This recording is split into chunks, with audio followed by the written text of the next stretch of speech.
Ассалому алейкум, тамошобинони азиз, ба таваҷҷӯҳи шумо барномаи иттилоотии пайғом. Инак имрӯз дар барномаи мо тамошо кунед.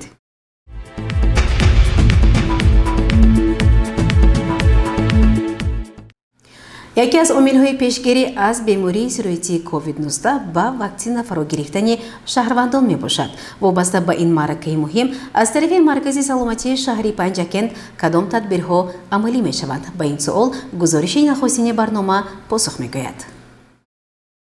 мувофиқи иттилои Вазорати тандурустӣ ва ҳифзи иҷтимоии аҳолии ҷумҳурии Тоҷикистон то санаи 17 январи соли равон зиёда аз 2000 нафар табибон бо вояи сеюми ваксина бар зидди COVID-19 фаро гирифта шуданд. ҳоло дар кишвар миёни кормандони соҳаи тандурустӣ реваксинатсия ҷараён дорад. тибқи нақша баъд аз кормандони соҳаи тиб шаҳрвандони аз 60 сола боло бо вояи сеюми ваксина фаро гирифта хоҳанд шуд. дар ин бора ба мо сардухтури Маркази саломатии шаҳри Панҷакент Насим Бобоев иттилоъ дод.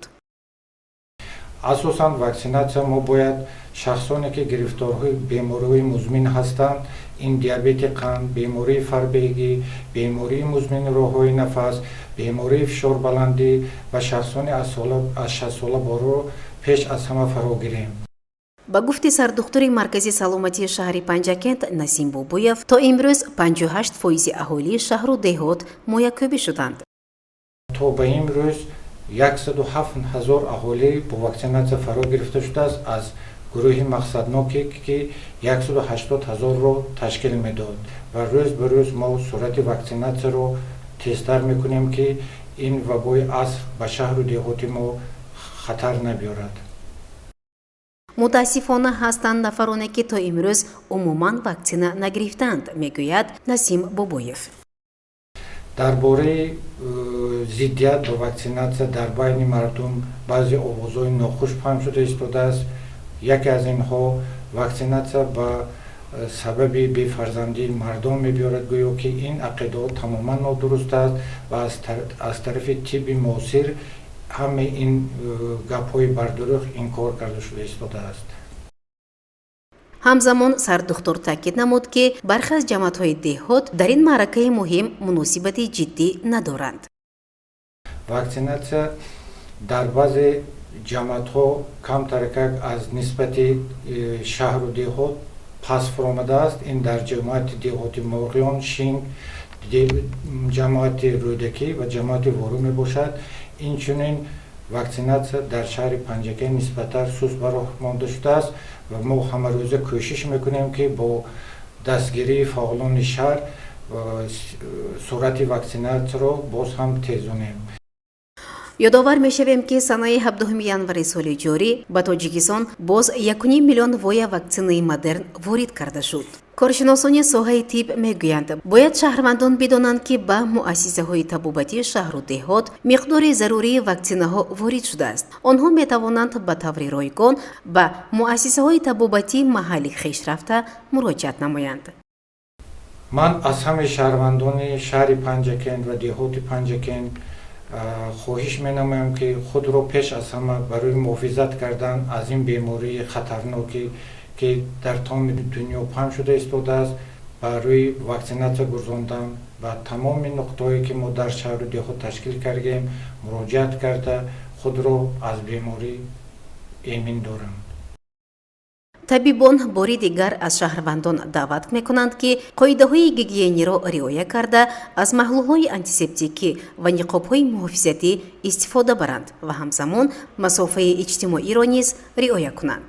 ба ваксина фаро гирифтани шаҳрвандон пеш аз ҳама ҷиҳати ҳимояи онҳо аз бемории сироятии COVID-19 равона шудааст ва мо бояд дарк намоем ки беэътиноӣ ба ин масъала саломатии ҳар як инсон ва атрофиёни ӯро зери хатар мегузорад. гузориши Муниса Атамуллоева ва Шоҳусайн Солеҳов.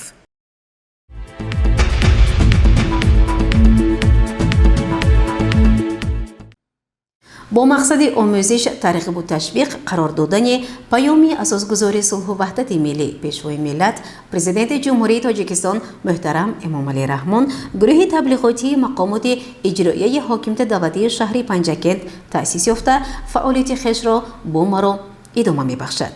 Дар бораи фаъолияти гурӯҳи таблиғотӣ мудири шӯъбаи рушди иҷтимоӣ ва робита бо ҷомеаи дастгоҳи раиси шаҳри Панҷакент Дӯзода Афзалшоҳ андешаҳояшро чунин баён дошт. бояд қайд намоям ки дар баробари шунидани паёми пешвои муаззами миллат мақомоти иҷрои маҳаллии ҳокимияти давлатии шаҳри Панҷакент силсила чорабиниҳо ва аз ҷумла нақшаи суҳбату мулоқотҳоро таҳия намуда оид ба муҳтаво ва шаҳри изои паём миёни сокинони шаҳри деҳоти Панҷакент гурӯҳи тарғиботии худро сафарбар кард. воқеан ҳам гурӯҳи тарғиботӣ оид ба расонидани нуктаҳои паёмпешвои муаззами миллат, оид ба эълон гардидани солҳои 2022-2026 то марҳилаи сазовор таҷлил намудани 35-мин солгарди истиқлолияти кишвари азизамон, солҳои рушди саноат эълон гардид ки ин маҳз ба хотири баланд бардоштани сатҳи зиндагӣ ва никӯҳаҳволии аҳолии кишвар мебошад. бо ҳамин хотир гурӯҳи тарғиботӣ барои банд ба банд матраҳ сохтани нуктаҳои паёмпешвои муаззами миллат миёни мардум ҳамарӯза мулоқоту вохӯриҳоро доир намуда истодаанд. маҳз бояд қайд намуд ки мо нахуст мулоқоти худро аз бо фаъолҷавонони шаҳри деҳоти Панҷакент дар толори бошукӯҳи кохи лоиқ баргузор намудем ки дар онҷо тамоми ҷавонон аз ҳамаи ин аз ҷониби гурӯҳи тарғиботӣ ки дар онҷо олимони зиёён ҳар як нуктаи паёмро барои аҳолии ҷавонон матраҳ сохтанд, шунида ба худ чизҳои хубро аллакай гирифтанд. мусоҳибаи муфассал дар ин бора дар идомаи барномаҳои телевизиони Симо намоиш дода мешавад.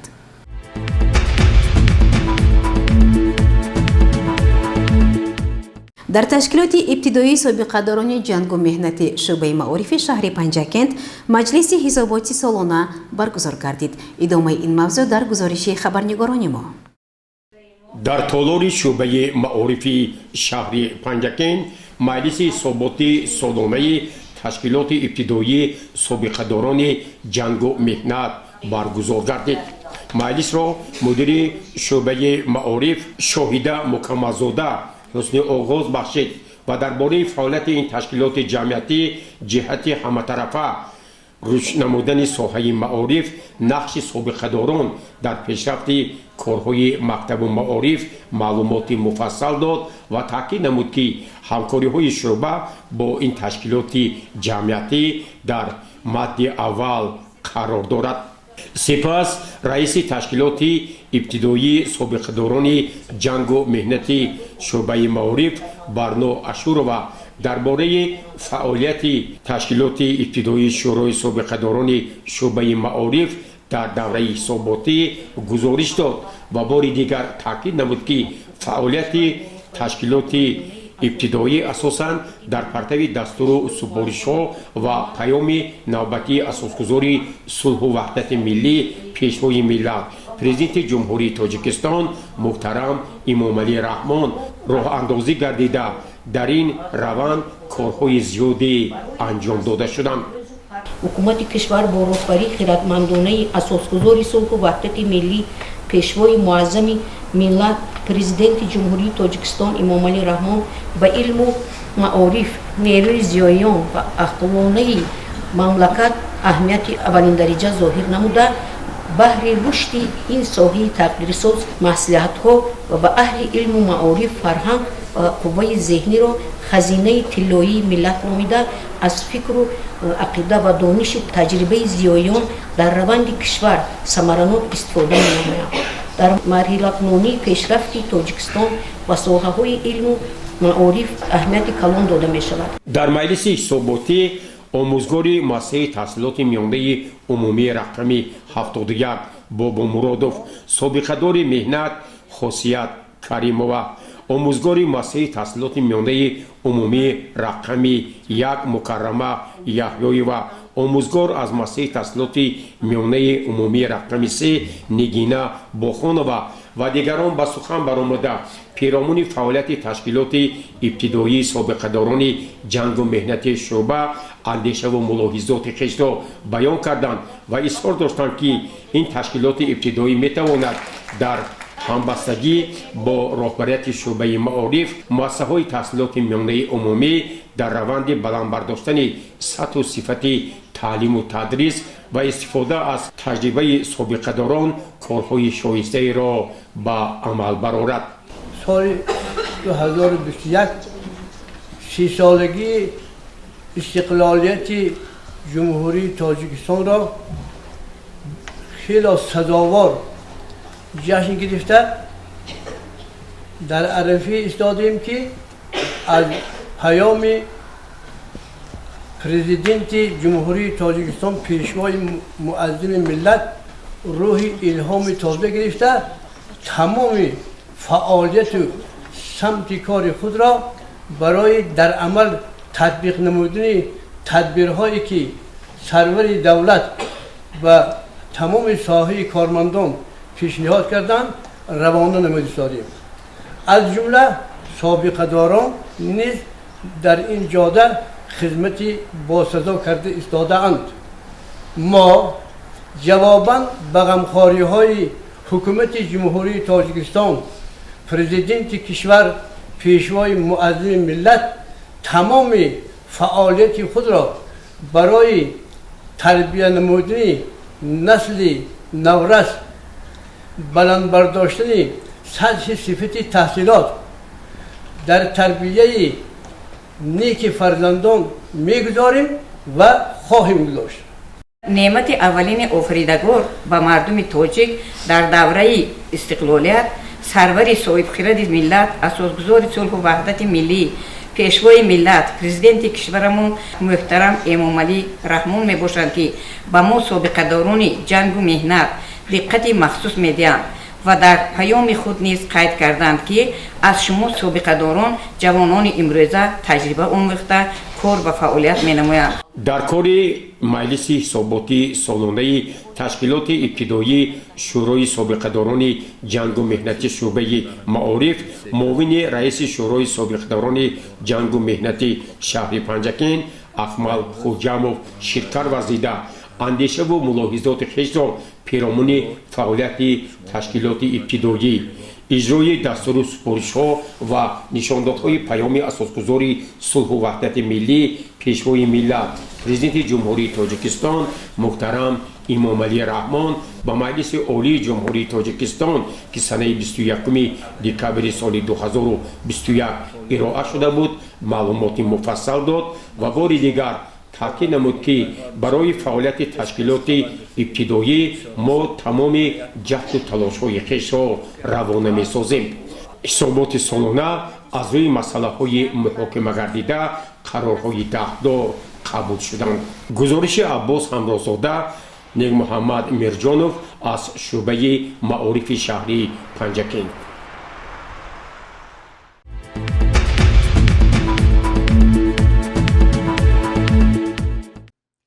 дар ҷомеаи инсонӣ зӯроварӣ ва таҷовуз ба номус гуноҳи азим ва ҷиноятӣ нобахшида нест.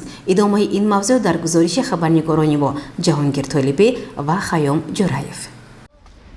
таҷовуз ба номуси духтарони ноболиғ вақтҳои охир дар шаҳру деҳоти Панҷакен бисёр мушоҳида мегардад.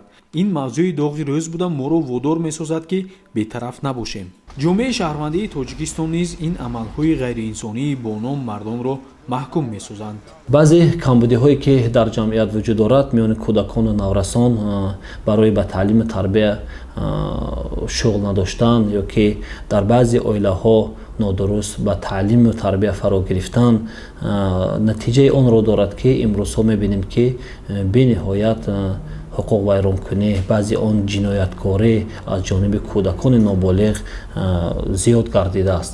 воқеан ҳам воқеаҳое ки айни замон ба чашм мерасад дар ҷамъият ҳуқуқ вайронкунӣ ё ки таҷовуз ба номуси кӯдакони ноболиғ ки як падидаи бениҳоят нангин аст имрӯз дар ҷамъият, ҳамин чиз мушоҳида шуда истодааст. сабаби асосиш ҳамин ки он фарзандои ки ноболиғ онҳо ҳоли ҳечиро намефаҳманд.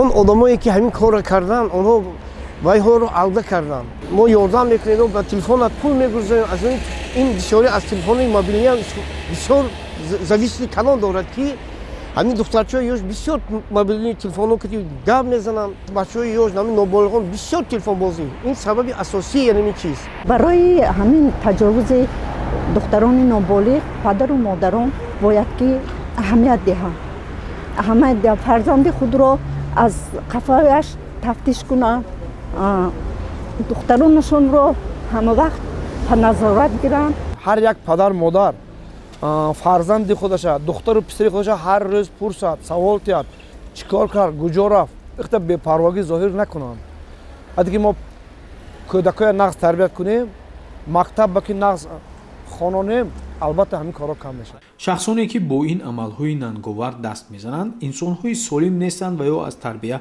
بیرون موندند. ما نسبت اون مردی که همین کارا کرد چی نگاه داری؟ لعنت میگویم بابا از بجایی که دستگیری کنید و وای کمبغلی که وای اگر وای در شرایطش رفته بینید مون دیگه حال مردم میگیره. پیش از همه من فکر می‌نمایم که این نفرانی که دست درازی میکنند نسبت به کودکان نابالغ یا اینکه یگون گونه جنایتکاری رو به وجود میبیارند این نفرها اشخاص ناسالم در جمعیت است. این نفرها از نگاه پسیخولوژی از نگاه پسیخیکی فکرانی از حساب همچون فعالیت روحانی خودشون سالم نیستن این طایفه و این نفر به همین خاطر یک حالت ناگوار فرا گرفته می شود و همین گونه عملهای نامطلوب رو نسبت کودکان اجرا می نماید.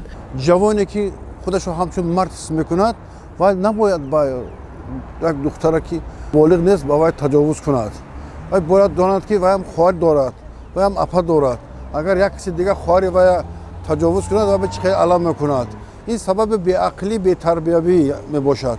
مقامات قدرتی هست مقامات قدرتی جزاتی هست چی که دستش بیاد کند ما طرفدار قانون نه که اون مردایی که آدمی که این خیلی میکنند اونها از خدا بی‌خبرند. این راهی بدبختی راه خوشبختی نمیبرد فقط میخوام که هر کس هر یک مادر هر یک خواهر هر یک فرزند کسی دیگر را همچون فرزند خود همچون مادر خود همچون اپی خود احترام کنند باور میکنید این انسانیگری به میدارد اگر از این برون اوجا انسانیگری بیرون میشه. نوبت از آنی که این مسئله ها در مجلس هفته‌واری نزد رئیس شهر مورد محاکمه قرار میگیرند این بسنده نیست. جامعه شهروندی رو میباید در پیشگیری این گونه پدیده ها چاره‌های ضروری اندیشند همکاری رو با مؤسسه‌های تعلیمی و ساختارهای دخلدار براه مانند.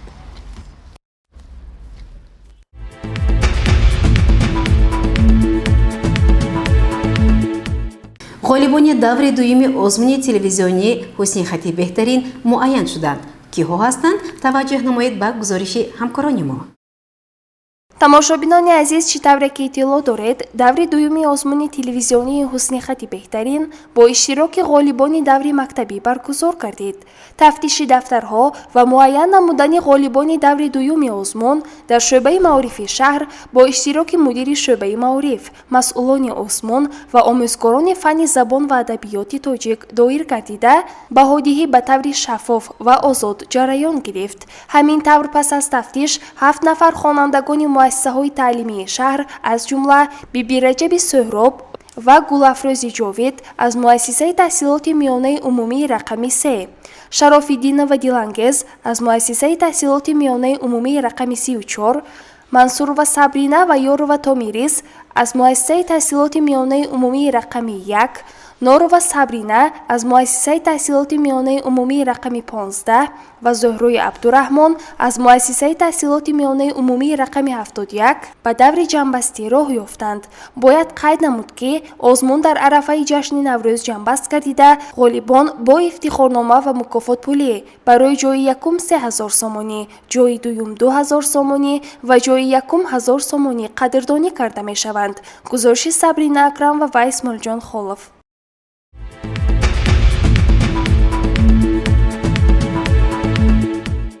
тамошобинони азиз дар ҳамин ҷо барномаи иттилоотии пайғом ба поён мерасад. барои ҳар яки шумо тансиҳативу сарбаландиро хоҳонем. хайр.